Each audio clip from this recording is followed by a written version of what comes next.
we are doing Japanese over and unders, and we've got quite a few to do. I thought what we would do is we would really stir the mix up a little bit, and we would move on to some shadow shotguns. Now, shadow shotguns were made in the Olin Kadensha plant at the Winchester factory.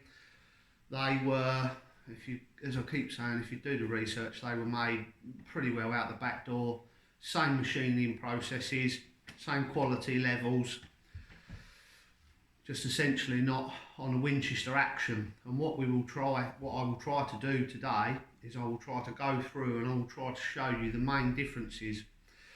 Now, again, when I'm talking about the markings, these guns, people will identify them, especially the older generation, as Nikko Shadows. Now, I've had a good look over these guns. These are not marked Nikko anywhere on them. Now, unfortunately, I haven't got the original cardboard boxes that they came with to see if the boxes was marked Nikko. But the guns themselves are not marked Nikko. They are just marked Shadow. Now, as I've said in some of the early videos, you get Shadow Indies, you get Shadow 7s, you get Shadow Skeets. What we've got here is, this is a collection that my cousin has very, very kindly lent me. And I've had to do the video quickly because I've had these guns for a couple of weeks and I've been putting them off, unfortunately. So, with the Olin Kadensha plant, the Nikko plant, the records are non-existent. They are just not there in any way, shape or form. As I've said, with the Miroku register system, the early system, again, it is non-existent. Hopefully one day it'll come out, but at the moment, all we can do is piece together the information that is already out there and take a lot of information off the guns themselves, because when you look hard enough, the guns will tell you quite a story and they will show you that they've lived quite a life. But Paul, please bring the camera over here. I'll keep talking, and if you would just like to point out a few of the things. So before we start moving on to the differences, we'll talk about the high gloss finish stock that some fancy people know what the polyurethane or exactly what it is, but I personally like that high gloss finish. I think it looks very nice. It does look a little bit tatty when it gets marked, and can you see a few of these marks here, Paul? Yeah, and we're picking out on this here where there's a shine going off of it. The light's picking them up. That was it just that is a bit of, just something on it. Just something on it, Paul. Might have had a sticker on it. Yeah. Now, when I was looking at these three guns a couple of days ago, a man who might know who he is if he watches the video said to me that gun, Tim, was the gun to have in the late 80s, early 90s. That was the thing to have. But obviously tastes have moved on a little bit now, Paul. So you've obviously picked up on the Skeet Checkering that we've got. That's it, yeah. Now, with the three guns, and even you pointed it out to me, the Skeet Checkering differs between the three of them, doesn't it? Yep. And it shows you that it's a hand-done process.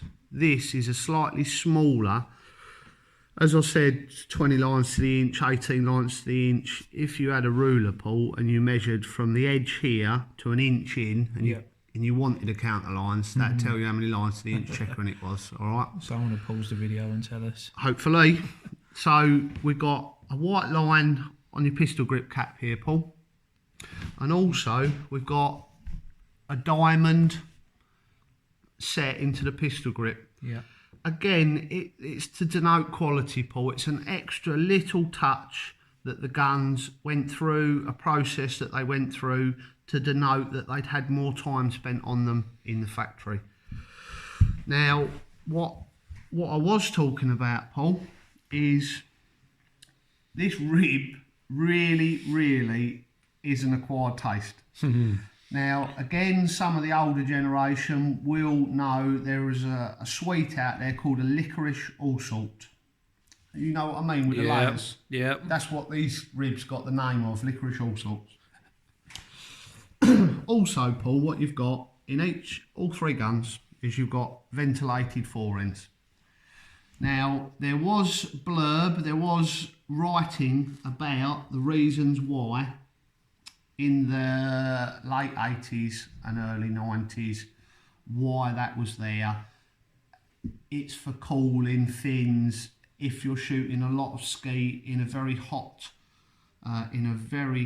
country, which these guns would have gone to Portugal, they would have gone to Spain, they would have gone to certain parts of America, they would have gone to, we'll say, Hawaii, places like hot countries. These are cooling fins. Two reasons, Paul. They are an extra feature because these guns were competing against Winchester 101s, and I feel the Winchester 101 design is a better design than this gun. They had to have something that stood out from the pack, okay? Yeah, something a bit different. Something a little bit different. Now, if you see here, Paul, this is the markings to say it's a shadow. Yeah. All three guns have got the same markings. And what do they say? Shadow... Yep. Shadow 12 gauge 2 3/4 made in Japan. Yeah, that's all they say on them. They don't say anything to do with Nikko on them. No. So, anything else we can outwardly point out to you? So, again, this is where they're marked, shadow. Oh, let me bring them over here, Paul, so they're all leaning. They're all leaning against each other. Please, I'm not trying to be an expert. I'm just trying to point out the differences between the guns that I can see. So, here, and I was just showing you a moment ago, Paul, wasn't I? Yep. This is acid etching, basically. This here is acid etching. But when you look very closely, Paul, you will see that that bit there has been chased afterwards. Yeah. Oh, you can just pick it up in the light where you can see the markings. Yeah. But here on this piece there, you can see where that is standard acid etching. Yeah. It may even be stamped on, but I don't think it was. I think it was acid etched. Then we move up to here, Paul, and we see that this is completely hand done. Yeah. All right. Now, two reasons why this forend would have been hand done and this action wouldn't have had so much hand work. Potentially, the forend is a higher grade stainless steel, or it's a harder metal. It could also well have been not anodised. What's the word I'm looking for? Annealed prior to the engraver getting it, but it's been engraved here. As I say, Paul, unless we was actually at the factory, which I would love to see, you're never going to truly know. So let's move up here to the forend. Can you see that this is? Does that look acid etched to you, or does that look hand engraved? To me, I'd have said it was. There's bits on the end that look acid etched. Here, that I would have said was hand finished. I think I can see the markings, but this bit all looks acid. Yeah, I would have said. Yeah, so you have to look very closely. And what I was trying to explain, also, can you get all three of the guns in there, Paul? I mean, it's not going to be perfect, but they vary. Now, I've got some Mirokus that we're going to move on to, and I've got some more we're going to do later on today. Now, I've got some more Mirokus we're going to move on to. What fascinates me more than anything, not just the engraving, not just the different actions that we've got, when you start looking at the engraving very, very closely, you can actually start to see, we come back here a bit, Paul. Yep. You can actually start to see the differences between the three, but you can also see where the guys used the graver in a different way, or it potentially was a different engraver that was doing the job. Now, we've got your forends that are engraved here, and you've got your trigger guards, and if you look closely, Paul, they are, each one of those is its own forend completely. Yep. This one is set back a little bit. This one is set forward. And this one is probably, this one's the shallowest on the engraving. This one's the second deepest, and that there, somebody looks like they've done that with a shovel. Let's get writing on them. Alright? Yep. So, now we've had a look at the obvious differences, Paul. Now we've had a look at the obvious differences. I will just point this out to you. Again, because I said, and if you do the research you'll find it out, because I said that Nikko Shadow were making guns out the back door, they had to make a slightly different design. If you see on a Winchester 101, this plate, bottom plate, is blanked off. The bottom of the barrel lumps do not protrude through the action. Now, what you've got on a Browning is right here, you've got a cocking dog that will cock the action. Now, let's just lay these down here, Paul. Let's just lay these down here. And what I will show you, that's on the other side, it would be, wouldn't it? Let me flip it around this way. Now, what I showed you on the Winchester design, Paul, is Winchester make it very, very easy for you, and they tell you what the chokings are, and they generally tell you what the grades are. Not in some of the higher grades. Don't get them forends mixed up, Tim. So what we've got here, Paul, is we've got two skeet guns, and they're probably going to be 27, 28 inch, something like that. And we've got the fact that they are marked Skeet and Skeet. Yeah. So they're not just marked CYL, they're physically marked with the word Skeet to make it easy for everybody. So there's a second one there, Paul. Let's focus in on that. Yeah. And what we've got here is we've got a trap gun. Okay? There we are. Please, please, everybody believe me, I'm not trying to be an expert, I am literally just trying to show you the differences between them. So, if we look here, Paul, and I'll put all three of those down, one or two reasons, so you can look, and so as I can read the numbers off the forends, so I'll put them on the relevant guns. These forends, Paul, are completely different to a Winchester 101, a Browning B25. Okay, with the, and the Miroku is the other one I was looking for, because the Miroku have got the ejector. Can you see in the bottoms of those forends? Yeah, that's what I'm looking at here. This piece here, Paul, I'm trying to point. Yeah, that's it. Yeah, those little bits. Those there, little lugs there. They are the actuators for the ejectors to kick off, basically. But what I'm trying to show is there is no lock work, and it's not lock work. Some cases it's V-springs, some cases it's coil springs. There's no kickers here in the forend, okay? Yep. No kickers here in the forend. But, let me make sure. Oh, 59528. 59528. One of the, 59528, that's the one I was looking for. That's the one I was looking for. I'll put these all back together, Paul, and then we'll just pick out one gun. Yep. Probably the one I've got the forend left over for.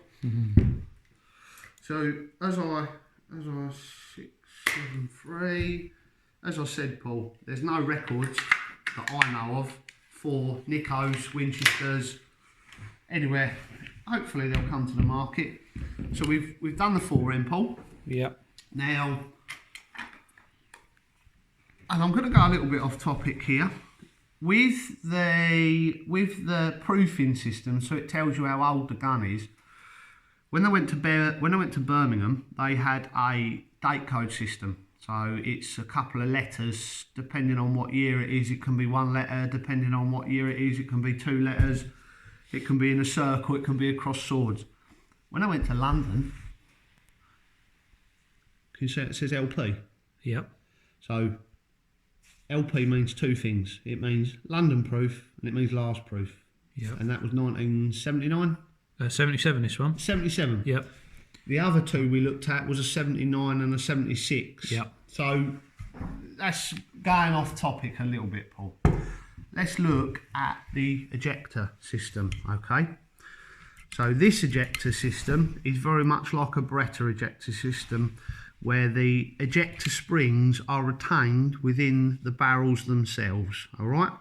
So we've got no lock work in the forend. We have got ejector springs here underneath the forend. Yeah.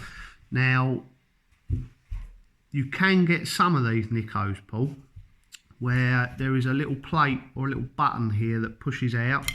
On this one, I've never taken the ejector systems out. I'm assuming it's going to be something to do with this. You push it sideways, but I don't 100% know, so don't do it. Also, what we got, Paul, this screw that we've got on the top of the your licorice all salt rib here, this is your retaining pin for your rib. Now, in the early days, because this rib is aluminium, the rib started to move, especially when people were shooting 32 gram, because that's what these cartridges were designed for. Your little 28s and your 24s you get now, they was girly cartridges. I'll get some lovely comments for that, but that was what they were for girls, all right? So these were built for 32 gram, and when you were competing, you were shooting 36 gram, proper men's cartridges. So this is the later design, I believe. Maybe the earlier design, but I believe this is the later design. The earlier design, Paul, had two roll pins that went through the forend here. Yeah. Now, what roll pins do is roll pins compress. They're okay if they're not under load, yeah, but when they're under compression backwards and forwards, they will compress.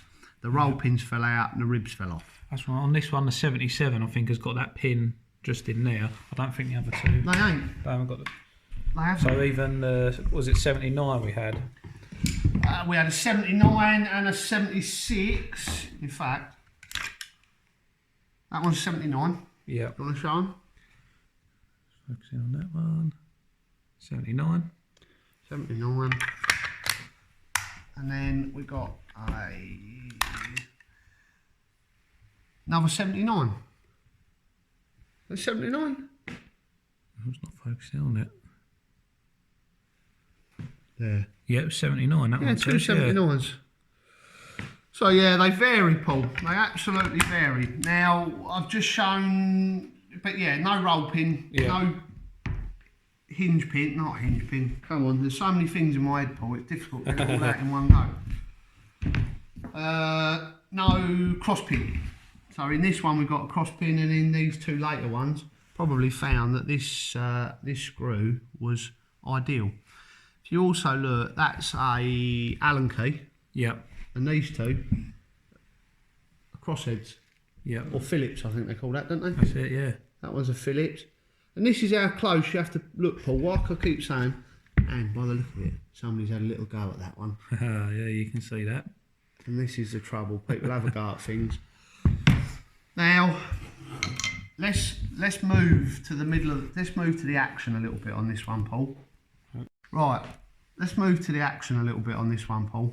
Because as I have said to you, Nikko were making stuff out the back door. They couldn't make an exact copy of the Winchester 101. They had to make their own designer gun. If you look in the bottom plate, and maybe one day, Paul, I will put a Nikko, a Winchester, a Miroku and a Browning on the table. I might do, but I am only trying to give people a jumping off point. They can do their own research after that. So if you look on a Winchester 101, the cocking dog for the action is a sliding plate that slides straight backwards, pushes on the hammers and rocks the hammers back, okay? Yep.